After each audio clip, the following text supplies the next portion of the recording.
Assalamualaikum warahmatullahi wabarakatuh. Perkenalkan, nama saya Gita Ananda Akna dengan NIM 2403015035 akan mempresentasikan tugas eh, tugas TBO, tugas after UTS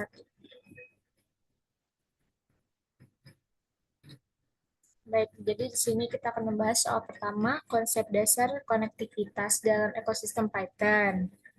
Nah, kita kan sering mendengar istilah database driver atau konektor seperti SQLite 3 dan lain-lainnya. Nah, jadi apa fungsi utama dari driver tersebut dan mengapa Python ini membutuhkan driver yang berbeda untuk setiap jenis database?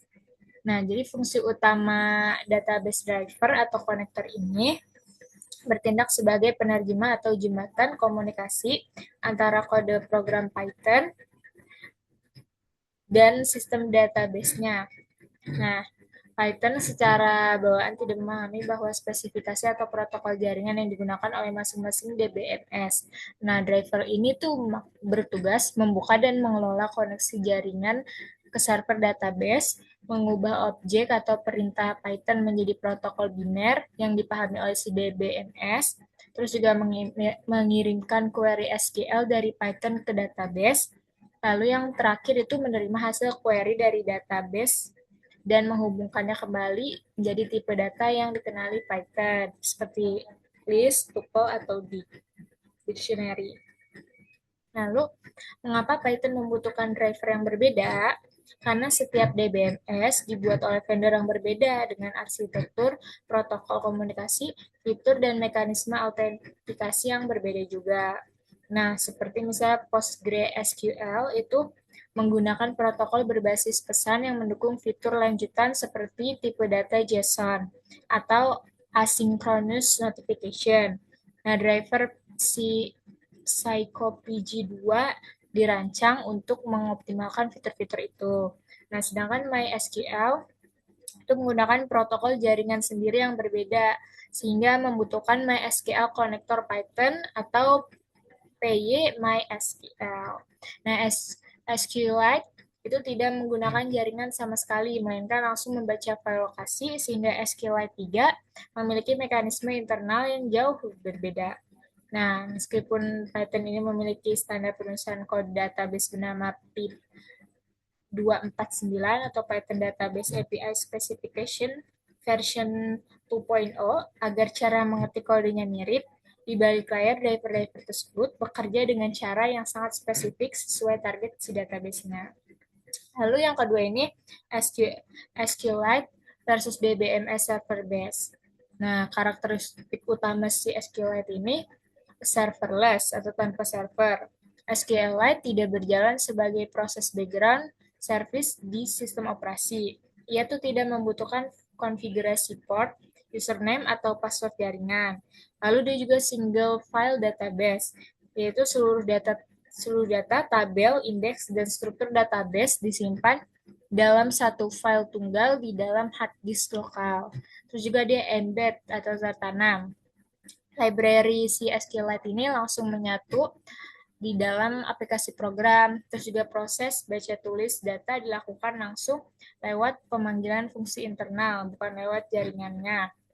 Terus juga keterbatasan konsekurensi. SQLite menggunakan mekanisme locking pada level file. Jika ada proses yang sedang menulis ke database, proses lain harus mengantri dulu. Ini berbeda sama si MySQL dan PostgreSQL yang bisa menangani ribuan transaksi secara bersamaan. Nah, ini skenario aplikasi Python yang paling cocok. SQLite ini tuh cocok pada aplikasi desktop lokal, mobile, alat command line interface, atau prototipe cepat. Nah, contohnya itu saya aplikasi pemutar video desktop seperti tiruan Spotify lokal yang dibuat dengan Python. Aplikasi ini menggunakan SQLite untuk menyimpan library lagu, playlist, riwayat, dan juga pengaturan user di komputer lokal user tanpa perlu memaksa si user ini menginstal server database tambahan. Lalu yang ketiga, alur kerja eksekusi query-nya. Nah, untuk mengambil data dari database, kode Python tuh melewati 4 tahap. Itu yang pertama ada inisiasi koneksi, selanjutnya membuat kursor dan eksekusi, selanjutnya fetching data, dan yang terakhir itu penutupan akses. Nah, inisialisasi ini Python membuka jalur komunikasi ke database menggunakan fungsi connect dari driver terkait dengan menyertakan kredensial. Itu ada host, user, password, dan database. Maka ini menghasilkan object connection. Lalu selanjutnya, membuat objek kursor dan eksekusi query. Dari objek koneksi, kita membuat objek kursor menggunakan kursor. Kursor ini kemudian mengeksekusi perintah SQL, misalnya kayak select from bla bla bla, menggunakan metode execute. Nah, pada tahap ini, database memproses query dan menyiapkan hasilnya di memori database. Nah, langkah selanjutnya, setelah si query dieksekusi, data belum langsung pindah ke variabel Python. Kita harus menarik data tersebut dari kursor ke dalam program Python menggunakan metode fetching seperti fetch on, fetch one, fetch many, atau fetch all. Nah, terus setelah data tadi berhasil diambil, kita wajib menutup objek kursor menggunakan cursor close dan objek connection menggunakan close. Nah, langkah ini tuh krusial untuk membebaskan memori dan mengambil slot koneksi database agar tidak terjadi kebocoran koneksi atau connection leak. Nah, selanjutnya yang keempat ini peran dari fungsi kursornya. Nah, objek kursor dapat dianalogikan sebagai kursor petunjuk atau pointer atau repositori sementara yang mengontrol eksekusi perintah dan penjelajahan baris demi baris pada database. Perannya ini yaitu eksekutor perintah untuk media pengiriman perintah SQL, execute many dari aplikasi Python ke database-nya. Lalu isolasi hasilnya, ketika si database selesai memproses query select, hasil datanya tidak langsung disimpan ke memori Python, tapi dipegang dulu oleh objek kursor ini. Nah, yang terakhir, navigator baris data. Nah, kursor menjaga posisi atau indeks baris data yang sedang diakses. Jika kita mengambil satu baris, kursor ini akan bergeser ke baris berikutnya, memastikan program bisa membaca data secara sekuensial, berurutan tanpa adanya tumpang tindih.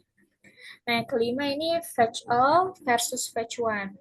Nah, perbedaan fungsionalitasnya untuk kursor fetch one itu cuma mengambil satu baris pertama dari hasil query.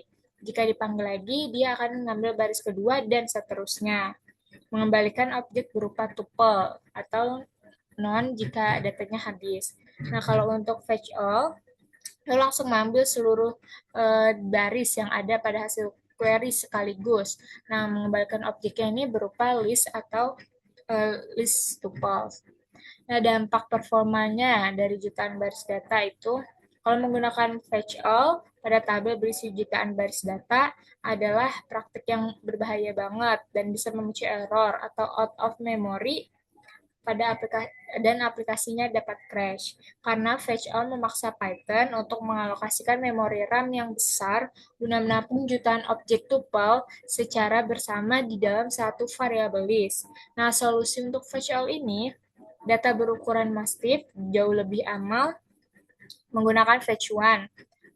Ya, data massive lebih aman menggunakan fetch one di dalam looping, menggunakan kursor sebagai iterator langsung, atau menggunakan fetch many size-nya 1000 untuk mencicil pengambilan data per batch.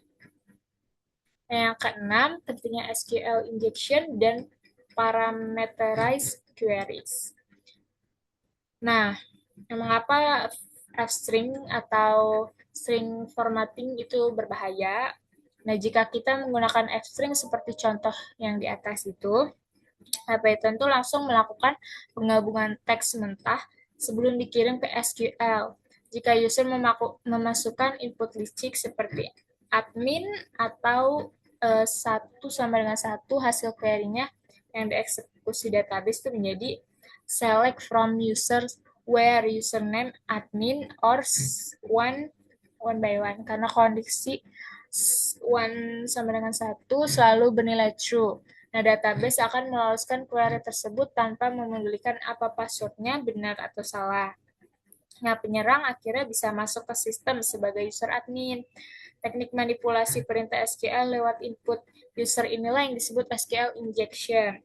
Kita harus memisahkan antara struktur perintah SQL dan data input menggunakan tanda tanya atau percenters sebagai placeholder. Nah, terkandung si drive-nya database. Yang ketujuh, mekanisme commit dan rollback. Ya, database modern menggunakan prinsip ACID, di mana perubahan data tidak langsung disimpan secara permanen ke dalam piringan hard disk sebelum ada konfirmasi resminya. Jika lupa memanggil commit,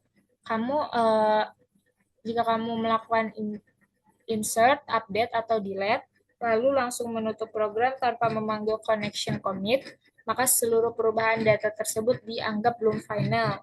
Nah, database ini otomatis melakukan implicit rollback atau pembatalan otomatis. Nah, data baru tidak akan pernah tersimpan di database dan kondisi database kembali seperti program dijalankan.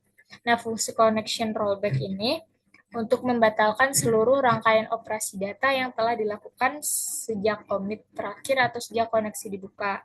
Fungsi ini tuh penting dalam transaksi yang membutuhkan beberapa langkah. Misalnya transfer bank di mana akun A berkurang dan akun B bertambah. Jika di tengah proses langkah keduanya error, kita memanggil rollback agar langkah pertama yang sudah terlanjur berjalan ikut dibatalkan. Nah, ini menjadi agar data mengalami inkonsistensi atau rusak di tengah jalan, agar data tidak mengalami hal tersebut. Yang ke-8, context manager atau keyword with. Nah, keuntungan menggunakan with ini tuh manajemen research otomatis dan pembersihan kode dijamin aman. Dan jika kita menggunakan manual trial, bla bla bla finally, kodenya akan terlihat panjang dan rentan salah tulis, seperti contoh tersebut.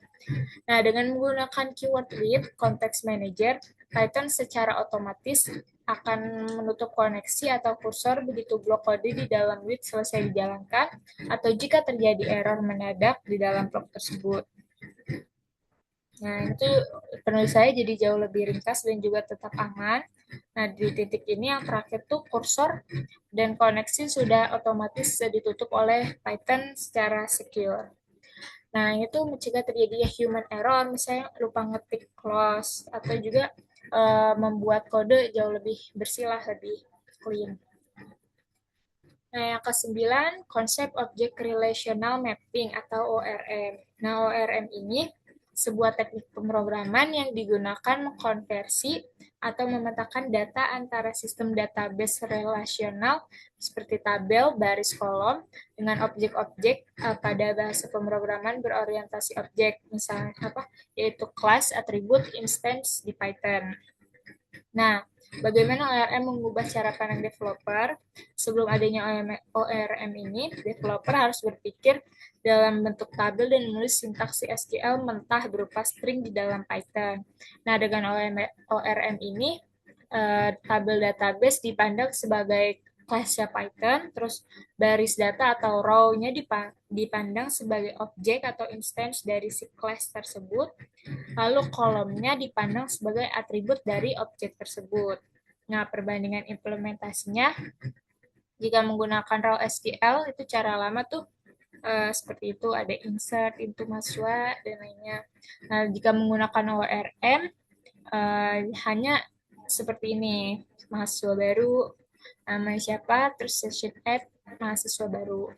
Nah, jadi ORM ini membuat developer tidak perlu harus bisa menulis SQL ini untuk operasi dasar create, read, update, delete. Dan melainkan kode ini lebih mudah, lebih modular, mudah dirawat, dan juga aplikasi menjadi bersifat database agnostik. Nah, itu bisa ganti vendor database dari MySQL dan Postgres tanpa mengubah kode Python utamanya. Jadi bisa digunakan di semua vendor database yang ada. Nah, yang ke-10 ini penanganan integrasi data atau error handling-nya. Nah, penerapan error handling yang baik menggunakan try bla bla bla except mensyaratkan kita untuk menangkap pengecualian secara spesifik, bukan menangkap semua error secara general menggunakan except exception. Nah, setiap driver memiliki modul error khusus, misalnya SQLite 3 error atau psychopg2.database error. Nah, mengapa ini mencegah aplikasi crash? Karena ketika error, misalnya nama kolomnya salah, Python tidak akan langsung menghentikan paksa program atau force close. Nah, alur program akan langsung meloncat ke blok except SQLite 3.operational error, yaitu mencetak pesan kegagalan yang rapi, lalu menjalankan blok finally untuk membersihkan memori, dan juga program Python setelahnya tetap bisa berjalan normal kembali. Ya, sekian presentasi dari saya. Kurang lebihnya mohon maaf jika ada salah dalam perkataan saya, mohon dimaafkan. Terima kasih. Wassalamualaikum warahmatullahi wabarakatuh.